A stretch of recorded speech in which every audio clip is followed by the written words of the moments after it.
Isaorana sady anao tompoko lasy tompoko vavy tsy misaraka amin'ny fahitalavitra ma TV manolotra ny araba ihany koa ary manasanao anaraka ny fampahalalam-baovao hatramin'ny farany. Ny fomba fahitan'ny senita ny mahakasika ny firosoana amin'ny fifidianana, eo ihany koa ny toy ny hetsika izay tanterahan'ireo mpandrarany fonja, ny fananganana ny hôpitaly any Ambohidratrimo any, sy ny toy ny vaovao entina amintsika ihany ireo fa dia manasanao anaraka ny fampahalalam-baovao araka ny fanambara teo. Hatramin'ny farany tsy mbola namoaka ny daty vaovao anatodisana ny fifidianana lohatreto senita,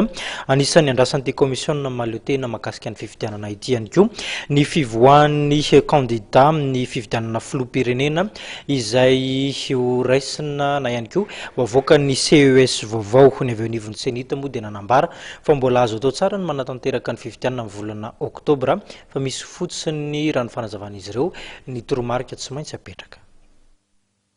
Azo atao ny manatotosa fifidianana filoham-pirenena fihodinana voalohany eo anelanelany 8 hatramin'ny 12 oktobra raha toa ka mamoaka ny fanapahan-kevitra mialohan'ny 20 aogositra ny CES izay mandray ny filatsaham-pifidiana sy ny vondrona iraisam-pirenena izay mpamatsy ny ampaham-bola betsaka amin'ny fanatotosana fifidianana. Io no nambaran'ny filohan'ny senita Ramatoa Tala Beatrice Androany teny amin'ny foiben'ny senita Larbi tao anatin'ny lanonam-pamaranana ny atrikasa ny rahan'ny senita Foibe sy ny lehibean'ny komity misana amin'ny fifidianana avy amin'ny distrika 7 Ary ny fanapahan-kevitra ny fivoriam-ben'ny senita tamin'ny enina ny volana aogositra 2024 teo ary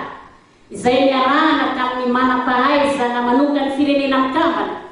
ary ny fampizarana tamin'ny reto filohan'ny komision elektorale de district nandritra ny fampionana teto Antananarivo ny 27 aogositra 2024 dia mampahafantatra ny vahoaka malagasy izahay senita fa raha ampahafantarinay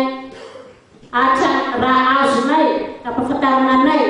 hatrany faharoapolo ny volana aogositra 2024 ny fanapahan-kevitra ireo vondrona voatanisa teo ambony ireo dia mbola azo tsika atao amin'ny taona 2024 ity ny fifidianana ary amin'izany dia eo anelanelany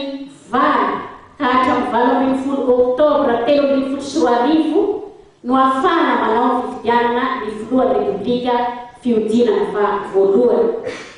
ary eo anelanelany 7 novambra hatramin'ny tapatapaky ny volana desambra 2024 ny fifidianana filohan'ny repoblika fihodinana faharoa ampiarahana fifidianana ireo solombavam-bahoaka. Raha sanatria moa ihoatra ny faha-telopolo ny volana novambra voalaza fehezan-dalàna fifidianana fa fetra ny vanim-potoana maintany ahafana manao fifidianana dia tsy maintsy angatahana amin'ny cour électorale spéciale ny analana manokana na dérogation anaovana fifidianana no ny antony tsy azo anoharana na pour cas de force majeure. Noa Maria Andramatoa Beatrice Tala fara teknika dia vonina hatramin'ny 7 isan-jato ny voamera mahaleotena misana amin'ny fifidianana. Eo amin'ny fandraisana ny antota taratasin'ireo mpilatsaka hofidiana solombavam-bahoaka dia nahatratra 757 no voaray hatramin'ny 7 aogositra 2024 teny anivony ny ovety manerana ny Madagasikara. Nambara ombieny moa fa efa vonina eo amin'ny 10 isan-jato ny senita amin'izao fotoana izao. Eo amin'ny lafiny ara-teknika raha hiatrika fifidianana. Saingy mbola misy ny sakana ara-politika tsy miankina amin'ny senita ny tsy ahafahana amboroso. Efa manana datin'andro hitany fa tokony anaovana fifidianana ny senita